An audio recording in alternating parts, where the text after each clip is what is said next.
Okay, welcome everyone. For those of you who have been here before, welcome back. For those of you who have not, we are the Marine Environmental Education Center located out on Hollywood Beach, Florida. Unfortunately, right now we are still closed.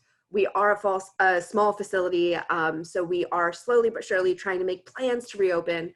But until that can happen, we still wanted to provide some really cool resources for those of us who are still stuck indoors and wanting to learn about marine life in the ocean. So we started this awesome webinar series. If you haven't had a chance, our September schedule is up now. It's every Tuesday and Thursday at 1 p.m. on Zoom. If you haven't been getting emails, make sure you go to our Facebook page and subscribe at the top by hitting that subscribe button, and you'll be added to our email list. Today, we are lucky enough to be talking to Sarah Curry. She is the founder of Sereia Films, which is mermaid in Portuguese. Very cool. She has done extensive work on commercial fishing boats as a fisheries observer. And today she is talking to us about how seafood choices affect our ocean health. That is a really cool topic. We're really excited to learn about that. We're very turtly focused here with Captain, but it is very important to focus on all the different parts of our ocean to know how to best conserve it.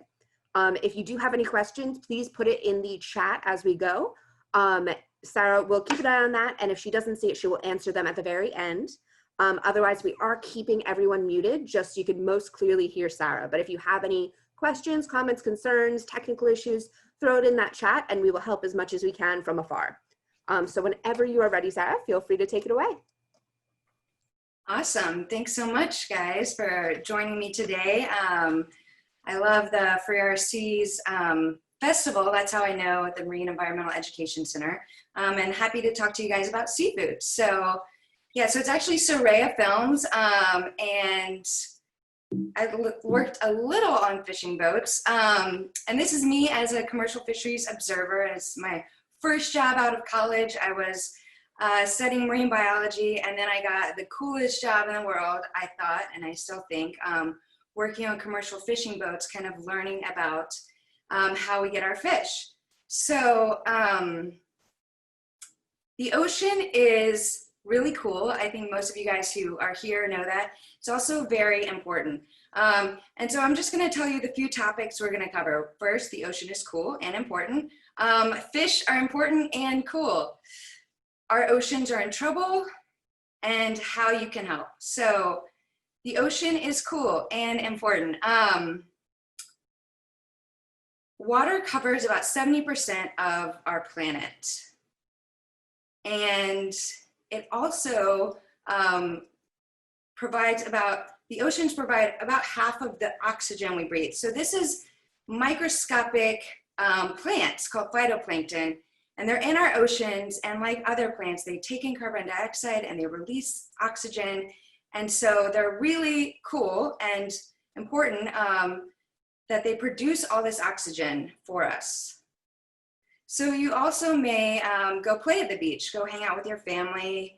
Maybe you snorkel or scuba dive. That's actually how I fell in love with the ocean, was kind of getting underneath it. It's like this other planet. This is a little video of right off Miami Beach. And if you ever see huge fish in the water and you think it's a shark, these are actually tarpon and they're right offshore. So we're really lucky to live in South Florida, and we kind of witness all this species biodiversity that we have in the ocean. So it gives us oxygen, we can recreate in it, and there's all these cool animals. So I wanted to show you a few of those animals, like these tarpon. These are Christmas tree worms. I don't know if you've ever seen them if you're out snorkeling. You have to look really closely, but I became obsessed with these things when I moved to South Florida because they're like colorful Christmas trees and they suck back in if you get close. These are some dolphins in Hawaii. So these aren't Florida dolphins, but everyone loves to see dolphins and manatees. We call this like our charismatic megafauna, like our big animals that we love. This was something I saw recently I hadn't seen in Florida. It's a sea robin up at Blue Heron Bridge. So that's a great local snorkel spot. And sharks, who doesn't love sharks? Hopefully you guys know the importance of sharks. We're going to talk a little bit later about kind of the role that different species play in our ecosystems, but I'm going to play this shark video real quick because sharks are really important to keep around in our oceans.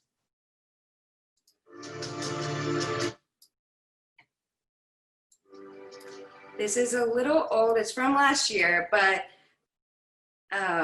this was some footage that was taken off the coast of Florida too. And a lot of people are really scared of sharks, and we need to remember that they're probably more scared of us, right? So we really need to work hard at protecting them because they're critically important to our ocean ecosystems.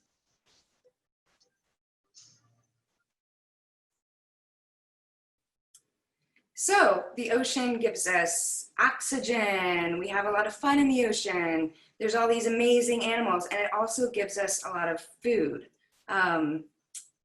which is pretty amazing. And finally, if you've ever been to the beach at sunrise, if you haven't, I recommend. It's so peaceful and so amazing. The ocean just like brings this whole other level of relaxing. So I just want us all to like take a breath and relax and enjoy this moment at the beach during sunrise, because that's a service it provides us too, right? It's giving us this peaceful feeling.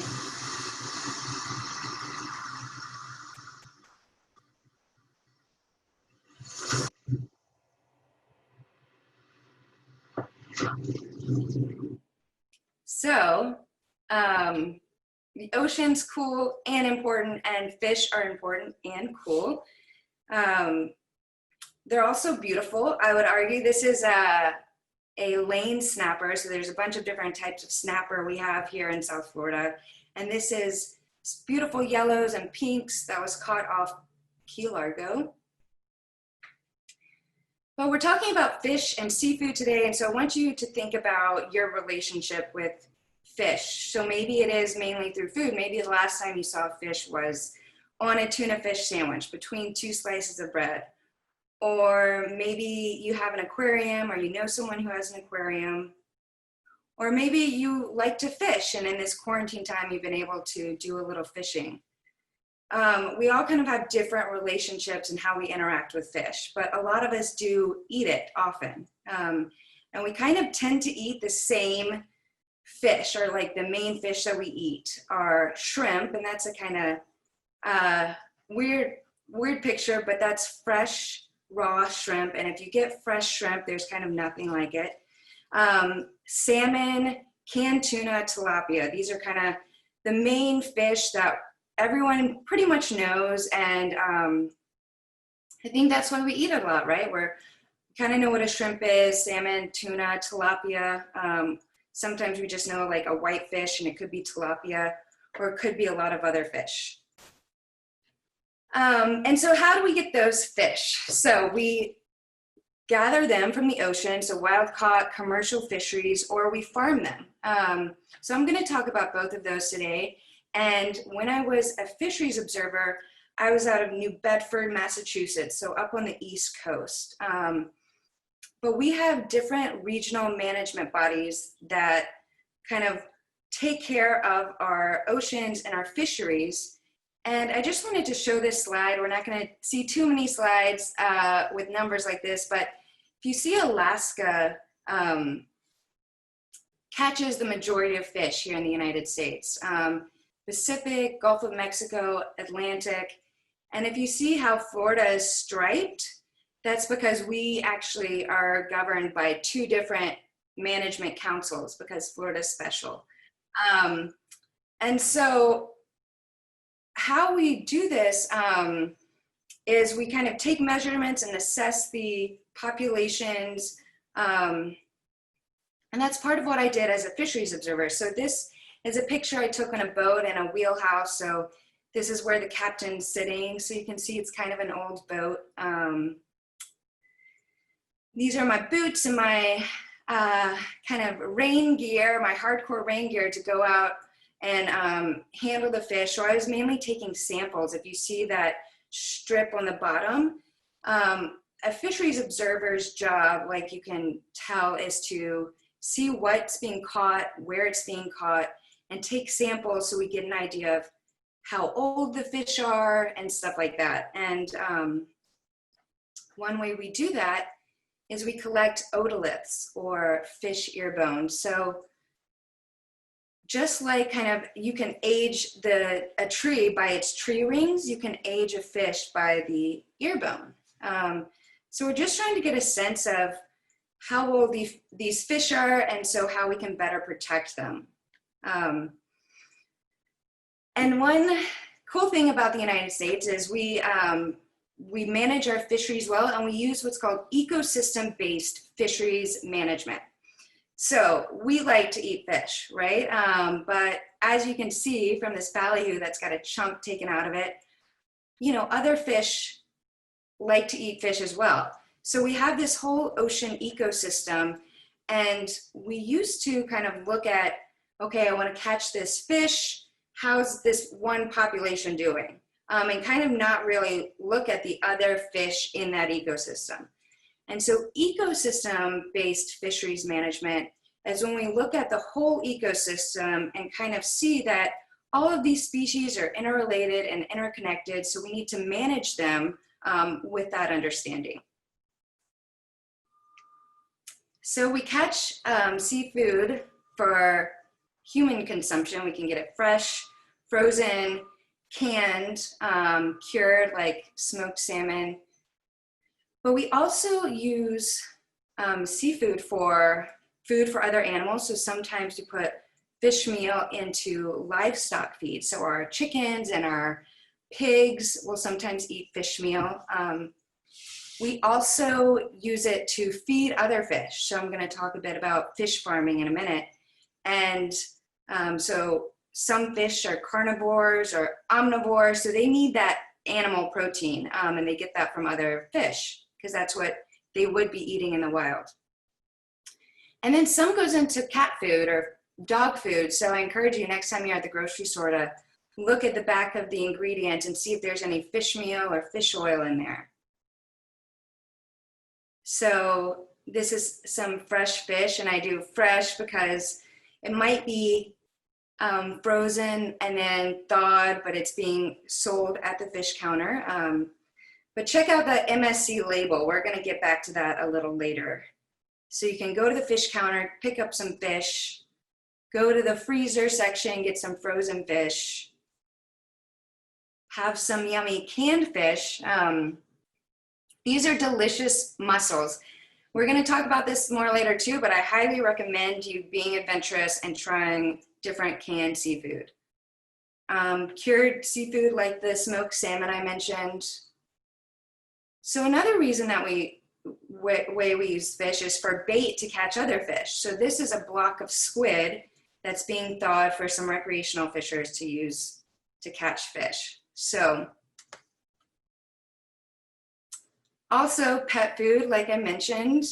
So we have all these uses, and then fish meal. This is a picture of a shrimp farm in China, and this man is feeding the shrimp, and he's throwing out the fish feed, and likely in that is some fish meal that's come from other fish. And now I just want to show you guys some commercial fishermen and fishing operations. So we're talking about the US, but obviously it looks different everywhere we go. This is a commercial fisherman in Portugal. So we have small scale commercial fishermen and then big factory farm commercial fishermen, just like we have small scale fish farms and bigger ones.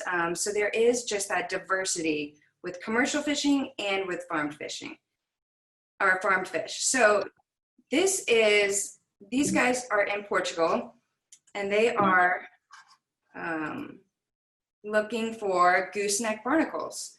So this is a little blurry, sorry about that.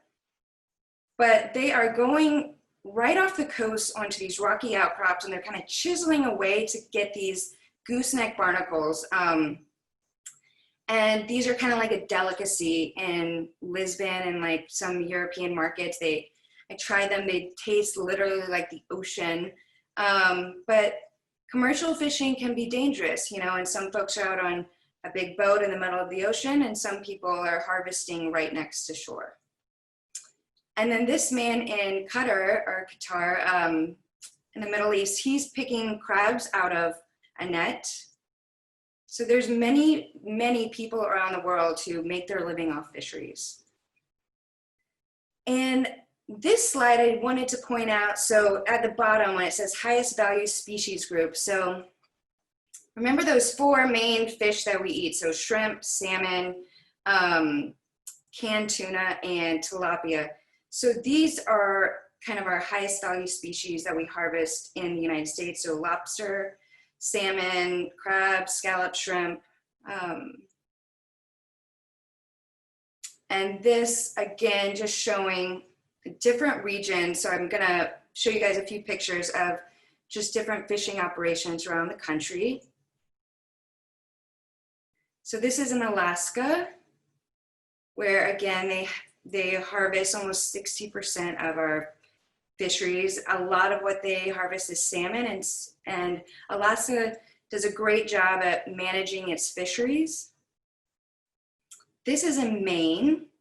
So this is one of our lobstermen, right? So they have the Maine lobsters that are different from our Florida lobsters. So here's our Florida spiny lobster. So commercial fishermen can mean harvesting from the shore or setting traps or pulling nets. And this is a little video of them just putting the traps down for the lobster. And actually, so these videos that I'm going to show that look like this are from Monterey Bay Aquarium's Seafood Watch program. So these traps, oftentimes they'll actually bait the traps too. And we'll talk a little bit about lionfish later, but here in Florida, we sometimes get invasive lionfish in our lobster traps. This is Half Moon Bay in California. And I was there right when they're unloading some beautiful salmon. Like I mentioned, fish are so pretty, but also unloading, I don't know if you can see by this picture, but squid. So they're bringing in squid, offloading it right into these containers. So that's kind of an overview of our commercial fisheries in the US. So now we're going to talk a bit about fish farms, which can get can sometimes have a bad reputation, which is too bad.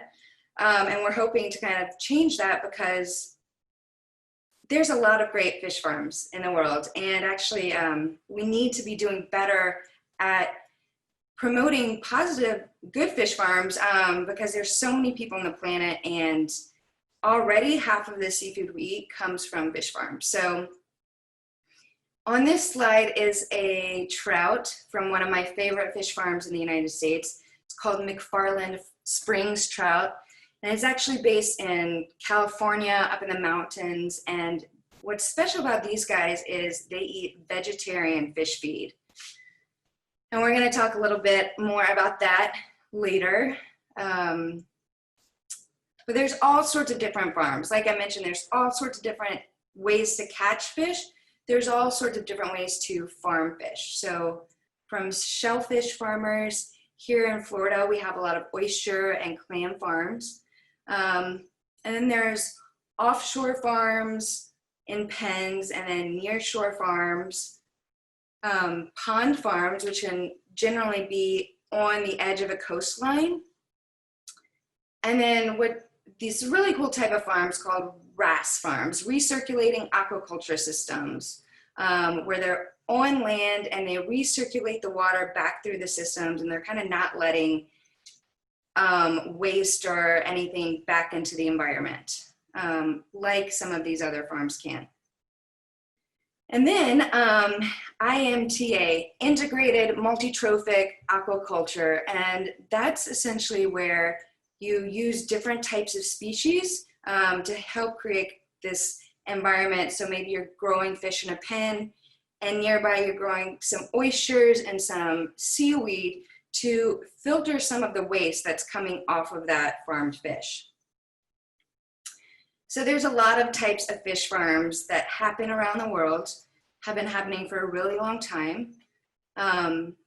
And this man on the right, again, this is our guy in China throwing the fish feed out to the big shrimp farm. And this farm is an example of a pond farm. It's massive. I was there. It's huge. And so this guy's pulling himself across the pond to feed them. This is also in China. This would be considered a nearshore farm. And so this was right in this kind of bay. And if you look closely in this picture, you see these little houses. So folks are spending, you know, sleeping out here with the fish. This is a close-up. So they're on these barrels. I'm going to go to the next picture and then come back here. So you can see they're floating on these barrels. Again, you can see here pretty close to shore. And then they have these nets around, and so they're harvesting those. So this would be considered a nearshore farm. And then this is kind of like the other end of the spectrum. This is a land-based abalone farm in Hawaii, on the Big Island of Hawaii. So abalone are sea snails that are vegetarian. So I'm pretty sure these guys were growing the seaweed to feed their abalone right on site. There's a huge kind of aquaculture facility on the Big Island of Hawaii that grows algae and has this abalone farm and does a lot of interesting things. But this was a cool farm. I have a not so great picture of the abalone. But these, you know, are vegetarian, kind of low resource as far as a fish farm goes. Another really cool fish farm, or seafood farm, is this seaweed farm in Alaska. So I spoke to these guys recently. You can find an interview on our website, and they're growing kelp, this big seaweed, off the coast of Alaska. And so different states have rules on what can grow in their state waters, and Alaska's rule is that you can only have native species. So they're growing, I think, 3 different types of native kelp. And, you know, it's also providing the benefit of taking in carbon dioxide from the atmosphere, releasing oxygen, right? So these are actually providing a net benefit, and super cool. I'm gonna go back real quick. So how do you eat kelp? What do you do with kelp, right? They're doing a lot of cool things. They're making like kelp pickles. They're partnering with people to do fun stuff like that, and relishes. They're also kind of grinding it up to make a powder for like pastas and stuff like that. This is an aquaponics farm. Sorry, my notes left me for a minute. This is an aquaponics farm in Maryland. And so these guys are growing tilapia in these closed containers down here, and they're using the waste of the fish to grow those plants. So this is actually at a research facility, but a lot of people even do this on a small scale in their backyards, in their communities. This is a really cool way to grow fish and grow vegetables, because one main problem, you know, is what do you do with the poop? Everybody poops, right? Fish poop too. And so these groups, oh cool, you guys have an aquaponic system there. Awesome, I'd love to come see it.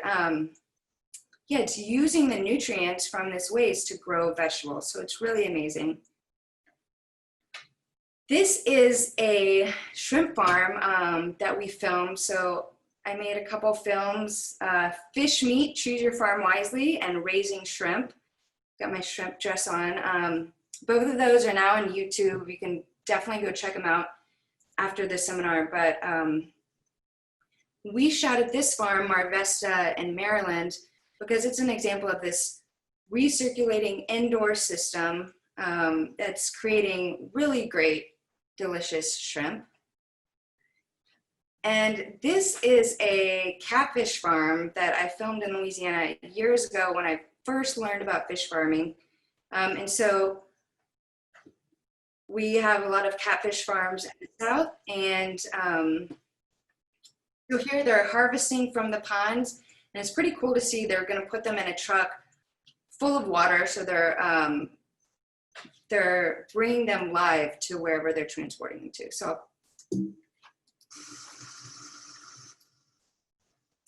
and sorry, this is old footage.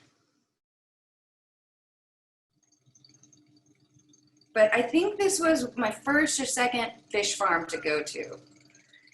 So I visited a tilapia farm and a catfish farm in Louisiana. So it's going into this truck full of water. And another big thing about seafood, whether it's farmed or wild caught, is how does it get to where it's going? So that supply chain, so from whether it's caught or harvested to processed, taken apart, to either frozen or filleted and then frozen and then to the consumer. We're not going to get into that a ton, but it's plays a big role in kind of in the seafood industry. And now I'm just going to briefly touch on something that, you know, in Florida is like the way is everything, and that's recreational fishing. We actually don't have a ton of commercial fishing in Florida compared to kind of our recreational folks, right? Like it's huge industry for us. And this is a mahi coming up right offshore Miami. This is a cute little, you know, crustacean fly. So a lot of people love fly fishing. And I just wanted to throw that in there because obviously some people do eat the fish they catch recreationally. But just to show too, there's, you know, this is hard to see, but 8.5 million anglers went out. I think this is in just this year. So there's a ton of fishermen in the US who just kind of fish for fun. So now we're moving into the ocean is in trouble. And I'm gonna start speeding up a little, but there's a lot of issues with commercial fishing. There's a lot of issues with farm fishing, but there's also innovations happening in commercial fishing and farm fishing. So that's what is positive, is everyone in the industry is starting to recognize that we have to take care of the oceans and we have to farm correctly so we can have fish in the oceans for the future. So overfishing, illegal fishing, harmful catch methods. I'm gonna go through just a couple ways, videos of, you know, whether it's pulling the net on the bottom of the floor, bycatch. So that's when, it can even happen in hook and line fishing. So if you've ever been fishing and you catch a barracuda instead of your snapper, that's technically bycatch. So it's, you get something that you're not wanting to get. And so that's kind of can happen in different fisheries, right? Social concerns around the world. There's been reports of people kind of being forced labor in some of these fishing vessels. Generationally, not as many people want to be fishermen.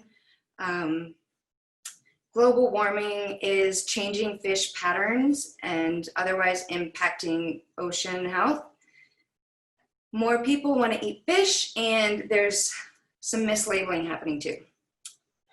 So this is one of the videos I'm going to show you. This is a bottom trawling. So this is when fishermen commonly said it's, you know, this is more kind of habitat destruction happening. Can catch a lot of bycatch, all the fish you don't want to catch, right? Like I said, there are innovations happening. One such is like a turtle excluder devices. So we all love our turtles, right? And so they built in kind of trap doors for the turtles to escape, essentially, if they're caught in these nets.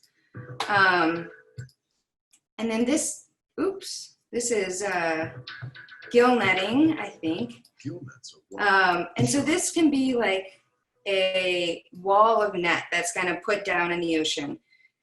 So obviously you're gonna potentially catch things you don't want to catch. So again, there's innovations being developed where, you, depending on where you put it in the water column, also they've started to put these things called pingers on. So it kind of warns the marine life that's coming through.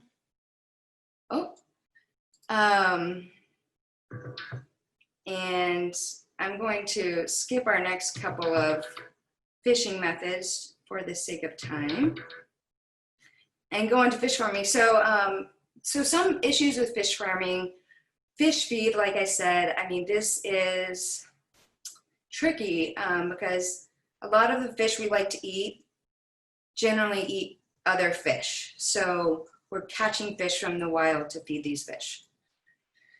What's really cool is there's a lot of smart people around the world working to figure this out. So kind of fish feed alternatives. And I think this stuff is so interesting, like bugs. And there was a company who was using like the mash of beer to create feed. So looking for alternatives to fish meal for fish food. And yeah, kind of other issues with fish farming, but again, there's a lot being done and to address all of these. So we definitely have regulations in the US that might be changing, but they've been pretty stringent. And so we don't really let a lot of antibiotics and pesticides. So in general, if you have farmed fish from the US, you can feel good about that. Here is a kind of an example of like a shrimp farm that this first one that you're gonna see, the effluent, so the wastewater and anything that's in it, whether it's antibiotics, waste, is kind of going directly into the ocean. So you can see this outfall going into the canal on the side, and that's how some farms are. Luckily, over the past 10 or so years, there's been this kind of awareness in fish farms around the world that people are demanding more sustainable practices. So this type of farm, see, it's got a holding pond. So all of that effluent and anything waste from the farm is in a holding pond and is treated there before it's released back into the environment. And then this farm is one of our examples of our recirculating farms. So land-based, bringing in water, you have full kind of control over what happens to the effluent wastewater. And so what else is going on with the ocean trash, obviously, right? Fishing gear hurts wildlife. It's really important, you personally, to throw away your fishing gear, but that's also things we're seeing on a larger scale, kind of fishing debris in the ocean, really hurting wildlife. And then kind of how our overall environment is being affected. So a lot of these animals go in between different ecosystems, and we're polluting a lot of these ecosystems, and so that's hurting the animals. So they might start off as larvae in the ocean reef, open ocean, even fish in the open ocean. I love this, right? They're seeking habitat and protection under this seaweed. And then they go into the mangroves, and actually it's the mangrove prop roots that's in the water that kind of protects them. They'll go out into the seagrass. We have about 3 types of seagrass down here. These are a couple. Our seagrass is in trouble though. So our mangroves are still being developed a bit. Our seagrass is dying off a bit, and we're having coral disease. So this is elkhorn coral, which, just want to put this in here real quick. If you don't know why it's called an elkhorn, do you see the resemblance with the elk right here? It actually provides great fish habitat. But these ecosystems are connected and important for our fisheries, so we need to protect all of them. And right here, if you just see, I'm gonna let this play a couple of times. This is the coral disease that's happening in South Florida. So it's really sad that this is happening right now. It's obviously impacting our fisheries. And fish kills, right? So we just had one in Miami-Dade, and this is actually from Sanibel in 2018. So how you can help. I know I've gotten through a lot of information. So that's me, obviously. I just put this in here. You know, you can make a difference, whether it's talking to your local fisherman, talking to your local fishmonger, so that's the person who's giving you your fish. You know, strike up a conversation. That's one easy way to help. Can also, this is a Sereia seafood superhero pledge that you can take. And this kind of just goes over how you can make better choices with seafood. So remember when I mentioned we eat those 4 types of seafood all the time? You know, be adventurous, try something new. You might surprise yourself. I was scared of sardines forever. And then I tried them, learned a couple recipes, and they can be a great alternative. And actually that's on there too. So eating lower on the food chain. So sardines, oysters, clams, and mussels. Sardines and anchovies even, and these schooling bait fish that are often used to feed other fish, right? So maybe we can eat more of those fish. They're super healthy for you. Fish in general is super healthy for you. Oysters, clams, and mussels, so these filter feeders. Again, US farmed and US wild caught. We have really good fisheries management, and we have good regulations in place. So kind of if you're just looking for something easy to help you decide, look for US products. Cook whole fish at home. So this is just about kind of getting fishier in general, getting more in touch with your fish, getting to know your fish. And you can ask them at the seafood counter to smell it. It shouldn't smell super fishy. That might be weird, but or look at the eyes. You want them to be clear. Get to know your fishmonger, the person you're buying seafood from. Kind of get a feel for like, oh, this is new. Where is this from? Eat more sustainable canned seafood. Again, there's like a ton of great options there. Download the Monterey Bay Aquarium Seafood Watch app. And they're a group that goes through and kind of looks at different seafood sources, and they label it, you know, green, yellow, red, based on several factors.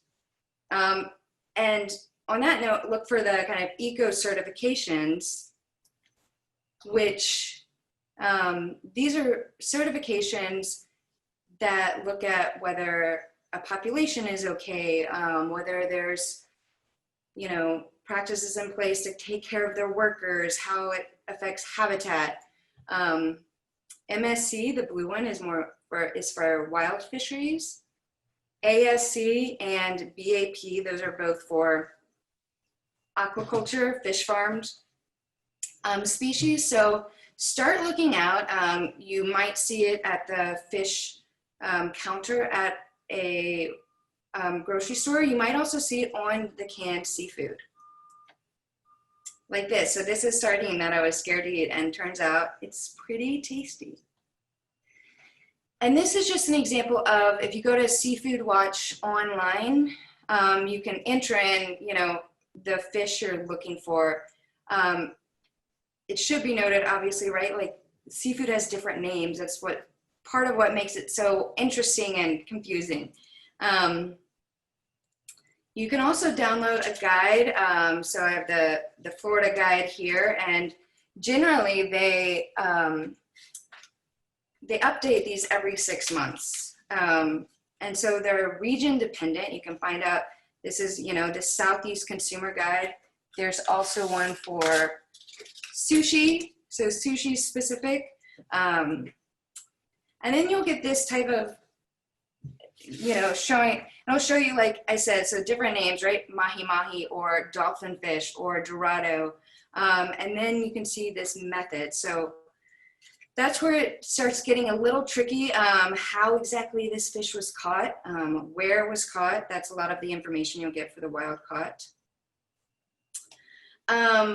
Eat lionfish. They're an invasive species, and I'm gonna start going through it faster to wrap it up. If you ever see them on the menu, super sustainable choice. And again, just get fishy, get to know, your seafood, do a beach cleanup. Sereia Films has Trashy Tuesdays. We haven't done one in a while because of COVID, but anywhere, any day, you can do a beach cleanup. And there are new studies out about plastics getting into seafood, which I wasn't able to get into today. But, you guys may have seen that horrible image of the whale whose stomach was full of plastic, right? So we need to do a better job with this. And then I'm gonna play this, but this is just to show, our storm drains run into our bays, run into our ocean. So if you wash your car outside, change your oil outside, we need to not dump things into our storm drains because that ends up in our waterways. Particularly during rainy season, and it all backs up. So this goes back to making sure all different parts of this fish's life cycle ecosystems are protected, from mangroves to seagrass to coral reefs. And then here's just a couple great books if you're so inclined to learn more. Awesome book about Florida's beaches. And then this book that I've had for years, but it goes through different ecosystems and, it's DIY. So any questions? Opening it up. And I may actually play a little video in the background while I answer these. Hey, so where do you feel is the best place to purchase seafood? Local small fishmonger or a large chain like Whole Foods? Great question. I think it depends. Whole Foods has historically or more recently done a really great job at sourcing sustainably from farms, and it's great. They'll actually show you, connect you to the fishermen. But if you have a place that's local, sometimes you can go buy fish from local folks, and you actually know the fishermen, or it really depends. If you have a relationship with, the person you're buying seafood from, and you trust them that they're sourcing it sustainably, that's great. One particular fish species you would recommend to cut out of your diet completely? That's tricky. It just depends on, I know there's some species that have been majorly overfished. I know there's been a lot to rebuild some of those stocks, but at least fish, it's really hard to say, basically. I don't have a clear answer for you. Tuna can be tricky to really say where it's coming from, but tuna's kind of everywhere. Best way to increase stakeholder interest? That's a great question as well. I mean, we have, it's so easy for us to just go to a sushi restaurant and order whatever, even if you care. So I think it's just a lot more of letting people know that they can vote with their dollar. I mean, unfortunately in South Florida, we can take a little longer to catch on to this type of stuff. Working with some chefs before the pandemic, most of the seafood that folks ate was out at a restaurant. And so getting chefs and different restaurants on board with sourcing sustainably themselves, and then having that communication with the folks coming to the restaurant to say like, hey, this is why it's a little more expensive, and getting people to understand, placing value on that. This happened with plastic. I mean, I think we kind of made a drastic change where people kind of clicked. I haven't figured out how to get that click to happen with seafood. Love to hear any suggestions, but I think it is helping folks realize that how they buy seafood really does affect our future ocean, and what it's going to look like for our kids and our grandkids. So in other parts of the countries, there are restaurants that are sustainable sushi restaurants, and like that's what they do, and it's trickier and maybe a little harder. And so I think increasing participation from chefs and restaurants, and also just getting folks to feel more comfortable talking about this. There's no clear-cut answer. There's no easy answer, and unfortunately, that makes it hard to have good conversations about it sometimes. Other questions? Hope I'm answering some of them. So Sereia Films is working on a web series now about seafood and eating at restaurants. We also are putting together an educational packet for Floridians about seafood in Florida. So we are promoting kind of Florida fish farms. So we have a lot of, like I mentioned, clam farms, oyster farms, and tilapia farms. And so we're creating a resource where you can go kind of see the different farms in the state, learn about these species. Maybe you can visit a tilapia farm and pick up a tilapia to bring home, particularly in times when maybe fishermen aren't going out. You can go pick up some local tilapia, go pick up some local oysters. We also have different videos on our website as kind of under the resource tab that go over a lot of these issues in more detail.